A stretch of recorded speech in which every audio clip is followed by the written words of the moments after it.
Backend logging solutions like New Relic are critical for a healthy and performant app.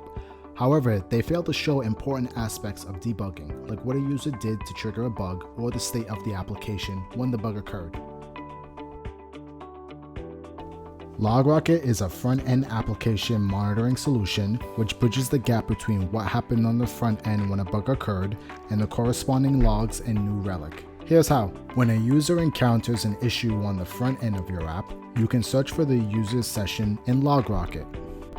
The replay includes a pixel-perfect reconstruction of what the user saw and how the user interacted with your app.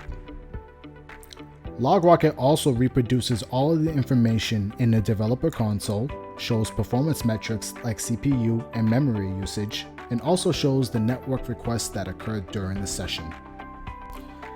If the issue appeared to be caused by a slow or failed network request, you can select it and click through to see a list of relevant logs in New Relic to investigate server-side issues. LogRocket helps you create better customer experiences. Get a free trial and learn more at logrocket.com/newrelic.